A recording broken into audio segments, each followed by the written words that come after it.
มื้อนี้กะมาติดตามครอบครัวพี่น้องเอ้ยน้องลินดากัญญาพี่น้องเอ้ยเนาะมื้อนี้กะบ่ละสิพาน้องๆเพิ่นไปเฮ็ดสังฆทานพระเขานำพ่อแม่พี่น้องเอ้ยเนาะอยู่ทางบ้านสนุนบอนทีบ่ละเคยพาน้องตุ้ยไปพี่น้องเอ้ยเนาะมื้อนี้กะสิมาอัปเดตเบิ่งทางอันนี้น้ำแน่พี่น้องเพิ่นก็เฮ็ดแล้วเรียบร้อยเลยเนาะเรือนชานป่าลุงของน้องลินดากัญญาพี่น้องเอ้ยเนาะพี่น้องเอ้ยนี่เพิ่นก็พากันเฮ็ดแหละทางสร้างเพิ่นเนาะแล้วก็ทางบ่ละก็สิมานี่แหละมาหับน้องๆเพิ่นไปบ้านสนุนพี่น้องเอ้ยไปเฮ็ดบุญสังฆทานพระเขาให้พ่อกับแม่เพิ่นนี่สบายดีเด้อแต่ละคนสบายดีลุงสบายดีเป็นจังไดอยู่ดีมีแฮงบ่สุคนบ่มื้อนี้ก็มีผู้ใหญ่ใจดีเด้อเพิ่นฝากเงินมาให้เฮ็ดพระเข้าน้ำพ่อแม่เพิ่นว่าอยากไปอยู่บ่อยากไปอยู่เนาะเป็นไดอยากไปอยู่บ่อยากไปเนาะพาไปแล้วบัดนี้เนาะไปสนุนแหละเจ้าบ่ได้ไปดอกเนาะย่อเข้าวัดเข้าวัดกศนกสิภาคนำมันพวกบ่อแก้วสวรรค์เนาะพี่น้องไปซะพร้อมโอเคไปขึ้นรถเลยพี่น้องเอ้ย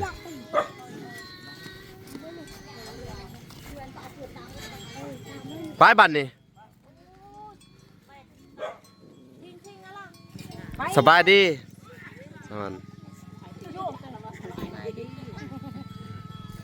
สบายดีมากครับปาโถไผไปนำนะสบายดีเอาไว้กับไปนั่นนะฮะไปแล้วเขาไปใส่เอาพอเขาสิไปเฮ็ดให้พ่อนั่นน่ะกะอ๋อพี่น้องเอ้ยไปบ้านนี่ขึ้น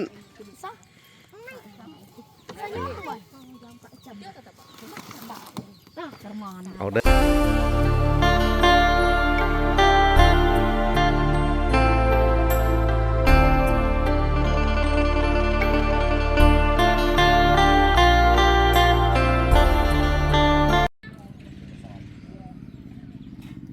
โอเคพี่น้องเอ้ยกราบสบายดีพ่อแม่พี่น้องเนาะเบิดสู่ผู้สู่คนพี่น้องเอ้ยเนาะก็ยินดีเข้าสู่ช่อง YouTube บ่าวหลาสายบุญคุณธรรมคือเก่าพี่น้องเอ้ยเส้นเก่าเส้นเคยพี่น้องเอ้ยเนาะทักทายสบายดี FC ทางฝั่งไทยและ FC ทางฝั่งลาวและ FC ทางต่างประเทศนำเด้อพี่น้องเอ้ยเนาะที่รับชมบ่าวหลาอยู่พี่น้องเอ้ยเนาะมื้อนี้ก็มาติดตามครอบครัวพี่น้องเอ้ยน้องลินดากัญญาพี่น้องเอ้ยเนาะมื้อนี้ก็บ่ละสิพาน้องๆเพิ่นไปเฮ็ดสังฆทานพระเขานำพ่อแม่พี่น้องเอ้ยเนาะอยู่ทางบ้านสนุนบอนทีบ่ละเคยพาน้องตุ้ยไปพี่น้องเอ้ยเนาะมื้อนี้ก็สิมาอัปเดตเบิ่งทางอันนี้น้ำแน่พี่น้องเพิ่นก็เฮ็ดแล้วเรียบร้อยเลยเนาะเรือนชานป่าลุงของน้องลินดากัญญาพี่น้องเอ้ยเนาะพี่น้องเอ้ยนี่เพิ่นก็พากันเฮ็ดแหละทางสร้างเพิ่นเนาะแล้วก็ทางบ่ละก็สิมานี่แหละมาหับน้องๆเพิ่นไปบ้านสนุนพี่น้องเอ้ยไปเฮ็ดบุญสังฆทานพระเขาให้พ่อกับแม่เพิ่นนี่สบายดีเด้อแต่ละคนสบายดีลุงสบายดีเป็นจังไดอยู่ดีมีแฮงบ่สุคนบ่มื้อนี้ก็มีผู้ใหญ่ใจดีเด้อเพิ่นฝากเงินมาให้เฮ็ดพระเข้าน้ำพ่อแม่เพิ่นว่าอยากไปอยู่บ่อยากไปอยู่เนาะเป็นไดอยากไปอยู่บ่อยากไปเนาะสิได้อยากไปบ่ไปก็ไปก็มีทั้งบ่อแก้วสวรรค์เพิ่นสิมาหับเอาเนาะมาหับเอาสุมเจ้าเด้อไป บ้านสนุนเนาะพอดีเพิ่นผู้ใหญ่เพิ่นว่าอันน่ะอยากให้ลูกกับพ่อกับแม่คุยกันเพิ่นว่าสื่อสารกันทางอันหลังทรงเนาะ โดย บนที่ว่าละเคยพาอันน้องตุ้ยอันหาอันลูกกำพร้าหาคนไปเนาะไปอันน่ะสื่อสารหาพ่อแม่เนาะไปเฮ็ดพาเขาวนำ โดย เป็นจังไดดีใจอยู่บ่ โดยดีใจ เนาะสิอันไปอันพี่น้องเอ้ยเนาะและทางวาลาก็สิได้พาน้องๆเพิ่นไปอันเฮ็ดบุญเฮ็ดทานน้ำพ่อน้ำแม่ก่อนพี่น้องเอ้ยเนาะก็ต้องขอบใจทางพ่อเพิ่นพี่น้องเอ้ยพ่อวรสิทธิ์พี่น้องเอ้ยเนาะทางประเทศไทยพี่น้องเอ้ยเนาะเพิ่นก็อันเพิ่นว่าอยากเห็นน้องๆพูดคุยกับพ่อกับแม่เนาะเพิ่นว่าผ่านร่างทรงเพิ่นว่านี่พี่น้องเอ้ย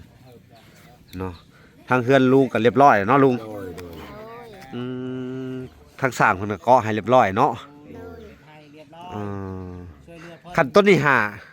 ต่อไปเขาเจ้ามีเงินนั่นเจ้าก็เปลี่ยนไม้สังกะสีมันโตได้มันที่มันหัว ก็ได้บ่เปลี่ยนก็ได้แล้วดีใจแล้วดีใจ บ่มันหัวใส่นี่แป้นมันดอกเบิดเลยเด้ หัวได้เพราะว่าการใส่ช่องแผ่นน่ะ อันนี้ไหน โดย บ่หัวแมันบ่ บ่หัวแบบนี้เพราะว่า เออ มั สัง นหัว สังกะสีที่ข่อยซื้อให้ต้นนี้พอเลยแมันบ่นี่พอดีเลย10แผ่นเนาะ แผ่น เอองามเนาะเกาะมาแล้วเนาะมีบันไดเรียบร้อยเนาะพี่น้องเอ้ยเนาะเดี๋ยวเฮาขออนุญาตเบิ่งพาไปเบิ่งให้เมื่อวานนี่เฮ็ดเรียบร้อยเมื่อวานนี่เนาะ เรียบร้อยแต่บ่แล้ว เออ มื้อนี้แล้วเลย มื้อนี้นี่พี่น้องเอ้ยเออคักวันนี้ ครับงามเฮ็ดอยู่กว่าเก่าแล้ว งามคักกว่าเก่าเนาะ ตั้งแล้วอยู่ก็ เมื่อสิขึ้นไปสำรวจมึงเด้อ โดย อะไร ขึ้นบันไดพี่น้องเอ้ยขึ้นบันไดเสร็จแล้วบันไดยังบ่แล้ว มันได้สำ จักขั้นบันไดนี่1 2 3 4เฮ็ด5ขั้นเนาะ โดย ว้าคักอะไรพี่น้องนี่นี่บันไดนี่เนาะพี่น้องเดี๋ยวจะขึ้นไปพี่ขึ้นไปเบิ่งก่อนโอ้บ้านนี่ครัวเพิ่นพี่น้องเอ้ยนี่บ่ล่างถ้วยนี่ถึกแดดก็บ่เป็นหยังบัดนี่เนาะเพราะว่าอันที่ดังไผอยู่นี่เพิ่นว่า โดย ดังไผอยู่นี่แมันบ่ โดย แล้วอะไรพี่น้องนี่ไม่อ๋อเถอะดังไผอยู่นี่เขาว่าเกาะเอามาอีกนิดนึงดังอยู่นี่บ่อยากให้มันถึกสังกะสีคักให้คักเนาะอย่ามันดำสังกะสีนี่มันถือกันควันไฟนี่มันดอกไว้ได้เนาะ โดย อืมคักแล้วบัดนี้อันนี้ก็นั่งลิ้นนั่งกินข้าวเนาะซานนั่งกินข้าววันนี้บนท่านกะลูกศิษย์ลูกหามากก็นอนอยู่หั่นเนาะ โดย วันนี้โอ้ใหญ่ยาวพี่น้องกว้างออกมาพี่เนาะ เป็นจังไดบัดนี้ ดีใจ ดีใจหลายเนาะ ใจ เอออันมื้อนี้ก็สิได้พาหลานเจ้าไปเฮ็ดบุญเด้อ โดย โด โดยโด ย ย ไป เจ้านี่เรียกเขาอันได้อยู่บ่ท่าเจ้านี่เฮ็ดบุญนำเด็กน้อยนี่บ่ได้ดอกเนาะ บอกคนเดียวเลยบ่ได้ โอ้คนเฮือนเดียวล่ะเฮ็ดบ่ได้ โดย เนาะเขาเฮือนอื่นล่ะเฮ็ดได้คือกันเนาะ ได้แล้วบ่าคือกว่านี่ก็เฮ็ดแบบว่าต้นบังแล้วก็มีคุยคือกันเว้าคือกัน แต่ว่า คุยคือกันกับคนพีน คนที่ว่าไปแล้วก็ลงคือกันก็ได้บ่ได้คุยเจรจาคือกันว่าตัวใดก็แบบบอลใดบอลผิดพลาดเพิ่นก็ฮู้หมด ฮู้แต่ว่ามันเฮ็ดบ่ได้นะจ๊ะมันสิมีเจ็บมีไข้นี่เนาะ โดย อ๋อต้องไปเฮ็ดนํคนอื่นเนาะ โดย แต่งว่าเสียของอันนั้นเสียบ่ได้นะคนเฮือนเดียวเนาะ โดย แม่นมันเป็นอันกฎของอันเพิ่นเนาะ โดย ทางอันเพิ่นพี่น้องเอ้ยเนาะพี่น้องเอ้ยเนาะตกลงกันว่าสิได้พาไปแล้วบัดนี้เนาะ โดย ไปสนุนแล้วเจ้าบ่ได้ไปดอกเนาะย่อเข้าวัด เข้าวัด กาศนากาสิภาคนำมัน พวกกันบอกแก้วสวรรค์เนาะพี่น้อง โดย ไปซะพร้อม พ่อ โอเค พร้มและไอ้ลานไป ไป ขึ้นรถเลยพี่น้องเลย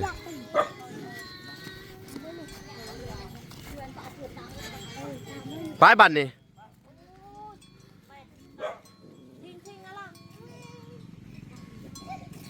ไปลูกไป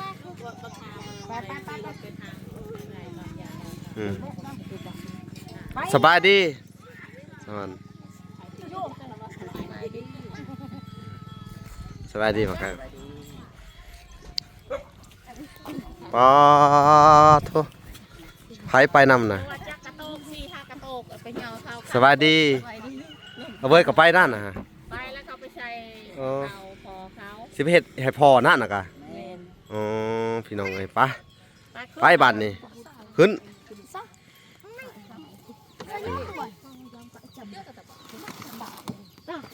เอาเดินทางพี่น้องเอ้ย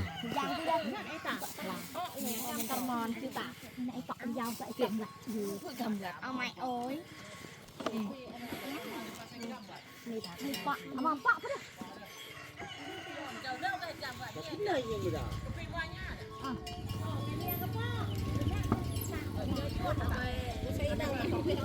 ด็กไม่ได้เพียงหรอก จักเพิ่นเว้าหยังกันพี่น้องก็เป็นอะไรรถ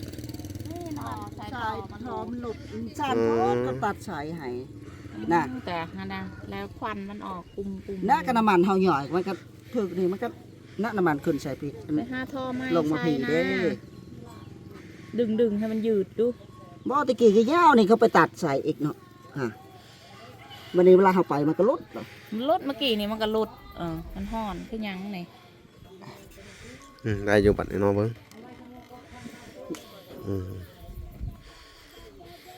น้ำมันเนาะบ่อนระบายน้ำมันพี่น้องเอ้ย บอกกันมันเข้าบ่พี่เนาะบอกสิไปจังได๋เข้าใส่หัวสิ ปีนี้ก็ควันปุ่ม เอายาวแล้วเอาเกาะดอยเลยจุ๊บ ไปหลายคนเติบได้บัดนี้เนาะพี่น้องเอ้ยสิไปย่อเขาระหว่างการรอพี่น้องเอ้ยไปเฮ็ดผักข้าวเนาะก็สิมาเบิ่งนี่เนาะพี่น้องบ่สร้างเพิ่นเฮ็ดอันนี้บันไดเนาะให้ทางป้ากับลุงเพิ่นก็เฮ็ดไวพอสมควรน่ะต่อตัวนี้เนาะพี่น้องเอ้ยเกาะออกไปเรื่อยๆเลยเฮือนงามเลยเฮ็ดหยังกินอันนี้ กระดูก โอ้เสียลงวัดบ่ ดอย โอ้คำถึกเพนบ่มันนี่ ดอย ถึกเพนถึกจังหันเนาะ ดอย อืมคำเพนพี่น้องเอ้ยคืออันน่ะเฮ็ดอาหารลงวัดเนาะ ดอย ไปจังหันพี่น้องเอ้ย ดอย เนาะพระจักองค์ในบ้านนี่องค์เดียว องค์เดียวสุเจ้าเนี่ยก็ถือผุดคือกันเนาะ โดย เนาะถือทั้งผุดทั้งผีเนาะ ดอย ควบคู่กันไปเนาะ ดอย อืมอันน่ะในหมู่บ้านนี่มีวัดโดนเติบแล้วบ่หรือว่าแนวใด โดนแต่เก่าตะกี้พุ่นละบางหันภาค4บางนั้น โอ้แสดงว่ามีตั้งแต่วัฏบุรุษทั้งหมดเลยเนาะมีโดนแล้วเนาะ คือโดน บางหมู่บ้านเขาก็บ่ได้บ่ แต่โบราณ แต่โบราณพุ่นเนาะ โดน แสดงว่าอันน่ะอยู่แถวนี้ยังเข้าวัดแน่เนาะพังธรรมแน่เนาะ โดน ถือผีถืออันน่ะพุดนำกันเลยเนาะ โดย ดอย ดีแล้วซะเนาะ ดอย ดียามบุญก็เฮ็ดห่อของห่อข้าวอยู่บ่ โดย บ่ พอและพอของพอเขาคือกัน โอ้ รอทุกประตู พี่น้องเอ้ยฝุ่นวะน่ะฝุ่นขี้เลื่อย ไปเลย ปิ้ว มาใส่ของอยู่ของกินเลยเนาะ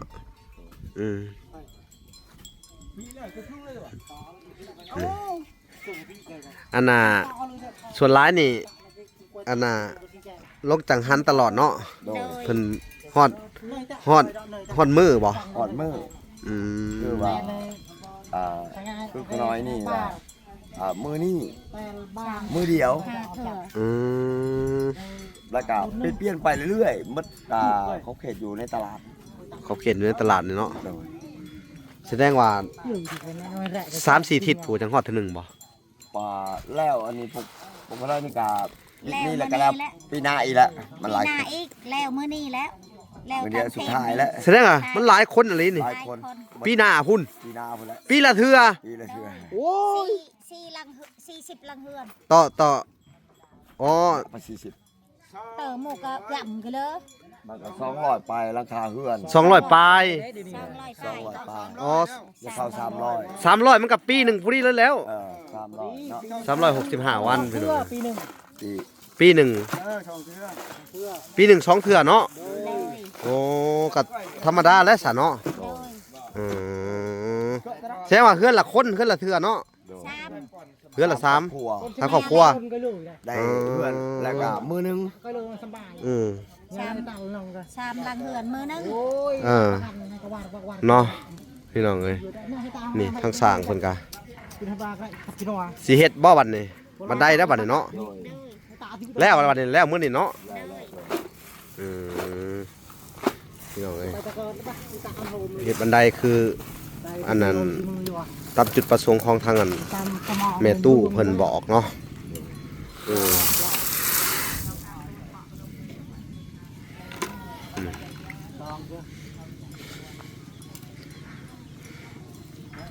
ไปท้อนูจบดอก ทางสร้างเพิ่นก็เมื่อวานนี่เฮ็ดมุงแล้วจักโมงวันนี่จนค่ำเลย ก็ปาดใหม่แน่ โอ้ ปาดใส่บ่พอ ใส่บอดได้ ปาดใส่เบิด ไปเบิดเดกา โอ้ภาษาฮะบ่ได้ตกบ่ได้ใส่โมะบ่ภาษา ถึงนึง ไม่ข่าว บ่ได้ใส่เลย คือบ่ใส่โมะลอง ไปจะมาใช้กำลัง อ๋อใส่โมะลองเนาะอือๆมันยันอ๋อขึ้นไปมุงเรียบร้อยแล้วบ่ย่านเนาะอือคือว่าตอนมุงแล้วต้องขึ้น กันนะบ่ตก อืม มันครึ่งแล้ว มันครึ่งอยู่เนาะ โดย นี่พี่น้องอันนี้ก็เจ็ดต่ำๆเอาพี่น้อง ใจแล้ว ขึ้นนะ ก็มีแล้วโอเค ขึ้นสะดวกสบายได้อบัดนี้เนาะ โดย ขึ้นเวลาอันเด็กน้อยหาบน้ำขึ้นเฮือนมันก็สิสบายขึ้นบัดนี้เนาะ ไปเนี่ยก็ไหน คือทางน้องอันน่ะน้อยเนาะ โดย น้องลินดาหาบน้ำมันกับเป็นตาย่านได้เห็นเพิ่นหาบน้ำมื้อน่ะมันได้เนาะ โอ้ยครูโอ้ยง่ายเชื่อฮะ เอาพี่น้องเอ้ย ง่ายเลยบ้า จะหน่อยจังสิออกเดินทางเพราะว่าอัน โป้น การนั่นไปเฮ็ดพาเข้าวอันน่ะให้คนไปถามก่อนว่าหมออยู่บ่เนาะพี่น้องเอ้ยทางเวลาก็ให้คนไปถามถ้าเพิ่นไปถามแล้วก็อันถ้าว่าอยู่แล้วจะสิได้ออกไปยันหมอบ่อยู่สิเนาะ เลย อืม อะไรหนึ่งตัวหนึ่ง พี่น้องเอ้ยเดี๋ยวรอสักครู่เพิ่นว่า เพิ่นกำลังไปตามเนาะ โดย เลย พี่น้องเอ้ยถือว่าเขาก็ต้องเดินทางไกลพอสมควรพี่น้องเอ้ยสิไปเฮ็ดพาเขาก็ได้ แต่ว่ารอบนี้ก็ทุกใช้สิได้ไปเฮ็ดน้ำมันหมอใหม่น้ำแน่พี่น้องเอ้ยแต่ว่าหมอเก่าหาตัวนั้นแห้งไกลตัวนี้ก็ไกลแต่ว่าอันไกลซำได้ซำหนึ่งตัวนี้ แต่ว่ามันอันนั้นมันไกลแห้งเลยพี่น้องเอ้ยเนาะเอาพี่น้องเอ้ยโอเคพี่น้องเอ้ยฝากไปติดตามมันคลิปตอนต่อไปทางอันเวลาก็สิได้ไปถ่ายรีวิวแล้วก็ ถ่ายเบิ่งตอนที่ร่างทรงพ่อกับแม่น้องมาเข้าทรงเนาะน้องลินดากัญญาเป็นจะได้ลินดามื้อนี้สิได้พูดคุยกับพ่อกับแม่เลยเนาะเฮ็ดอาหารการกินให้เนาะย่อพระเข่าบ่เคยไปย่อเทื่อแหละ ซองเดือน แต่ว่าการย่อพระเข่านี่เฮ็ด2-3เทื่อพุ่นแหละจะเห็นเนาะ2เทื่อแหละเคยไปย่อตั้งแต่พ่อแม่ตายมานี่เนาะเทื่อที่3บัดนี้เนาะสนากะสิได้ไปเบิ่งเทื่อที่3ว่าเพิ่นสิเข้าร่างทรงบ่ได้พาไปติดตามคลิปตอนต่อไปเนาะไปพี่น้องเอ้ยไปโอเค ไปพบพ่อกันคลิปตอนต่อไปเลยพี่น้องเอ้ยคลิปนี้ก็สิได้ขอตัวลำลาไปก่อนพี่น้องโอเคพอกันใหม่คลิปหน้าขอกล่าวคำว่าสบายดีเด้อและสวัสดีพี่น้องเอ้ยพอกันใหม่บ๊ายบาย